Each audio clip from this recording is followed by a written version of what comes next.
그래서 제가 자초지종을 설명하니까 기장님도 좀 빡치신 것 같더라고요. 그냥 그러려니 하면서 넘기는 편이지만 기억에 남는 최고의 진상이었습니다. 안녕하세요 여러분, 나라라 태주기의 태주기입니다. 오늘은 제가 승무원 시절 만났던 최고의 진상 승객에 대해서 이야기해 보도록 하겠습니다. 저는 이제 승무원도 그만뒀겠다, 과감없이 이야기해 볼까 합니다. 저는 대학생 때부터 쭉 서비스업에서 일해왔기 때문에 웬만한 진상들을 다 겪어서 내성이 많이 쌓였습니다.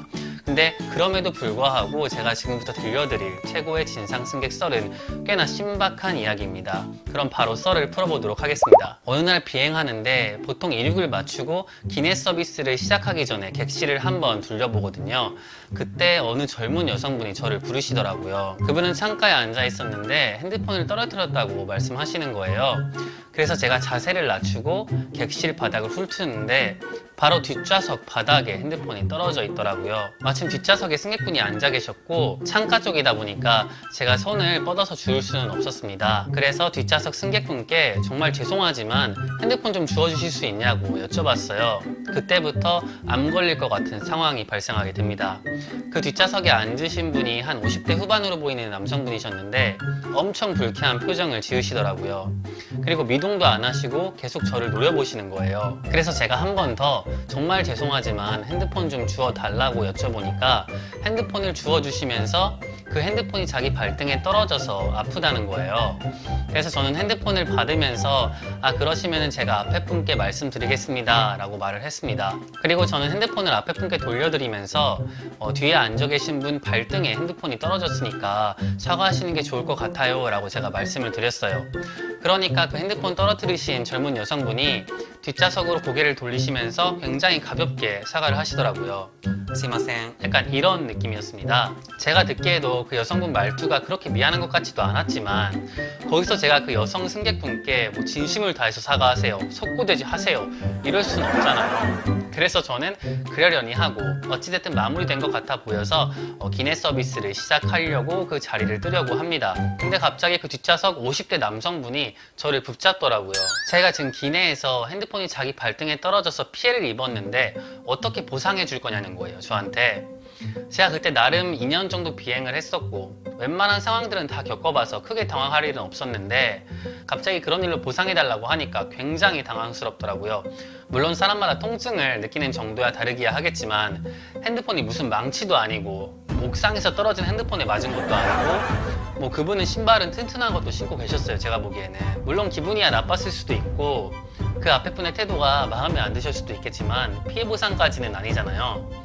그래서 제가 최대한 낮은 자세로 기분 나쁘셨을 수도 있겠지만 승객분들 간에 벌어진 트러블에 대해서는 당사자 간의 해결이 원칙이기 때문에 저희 회사로서는 어떠한 보상도 못 해드린다고 제가 말씀드렸어요. 그러니까 그분이 갑자기 큰 목소리로 그게 어디에 써 있는데? 막 이러시는 거예요. 주변 승객들이 깜짝 놀랄 정도의 큰 목소리로 얘기했습니다. 제가 그 승객분을 계속 대응하느라고 기내 서비스 준비를 못하고 있으니까 다른 동료들이 제 근처에 왔었는데 그때 제가 객실의 책임자는 아니었지만 기수상으로 제가 제일 선배였어서 나중에 정보를 공유하겠다고 하고 제 목까지 기내 서비스를 해달라고 부탁했습니다. 그리고 그 승객분께는 비행기를 예약하실 때 긴 약관이 나오는데 거기에 쓰여져 있다고 말씀드렸어요.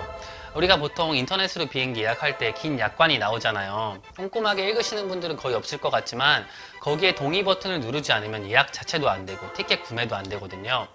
그래서 이런 식으로 설명을 드리니까 몇 조 몇 항에 그게 써있냐고 저한테 되물으시는 거예요. 그때 제가 멋지게 몇 조 몇 항에 써있다고 말했어야 되는데 보통 승무원들이 하는 일은 안전에 관련된 일이 메인이다 보니까 저도 그런 약관의 내용을 세세하게 기억하지는 못하고 있었어요.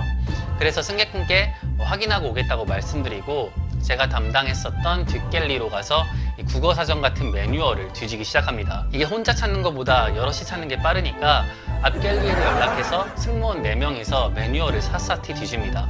결국에는 승객 간의 사건 사고에 의한 피해에 대해서는 어떠한 보상이나 책임도 지지 않는다 라는 문장을 발견했고 그 승객분께도 밑줄까지 쳐서 보여드립니다. 이게 상식적으로 생각해도 예를 들어서 술집에서 손님들끼리 싸워서 누가 다쳤다고 한들 가게 주인이 보상하는 건 아니잖아요. 제가 밑줄까지 쳐서 보여드리니까 그 승객분은 이제 또 회사의 고문 변호사가 누구냐 이런 식으로 저한테 물어보더라고요. 아니 어떤 사람이 자기 회사 고문 변호사 이름까지 외웁니까? 회사 법무팀이나 뭐 인사팀에서 일하지 않는 이상 자기 회사 고문 변호사 이름을 외우고 다니는 사람은 없을 거라고 생각하거든요. 그래서 또 저는 제가 담당하던 뒷갤리로 가서 매뉴얼을 싹 다 뒤졌는데 안 적혀 있더라고요.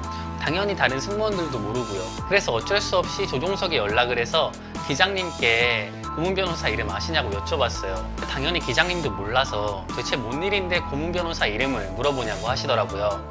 그래서 제가 자초지종을 설명하니까 기장님도 좀 빡치신 것 같더라고요. 저한테 잠만 기다리라고 하시고는 지상이랑 연락을 해서 고문 변호사 이름이랑 사무실 주소랑 전화번호까지 싹 다 알려주셨어요. 저는 그렇게 기장님한테 받은 정보를 회사 명함 뒤에 적어서 그 승객분께 갖다 드렸습니다. 제가 그 승객분께 명함을 드리면서 혹시 이번 일 관련해서 더 궁금하신 점 있으시면은 여기로 연락 주세요 라고 말씀드렸어요. 그러니까 그 승객분께서는 굉장히 떨떠름한 표정을 지으시더라고요.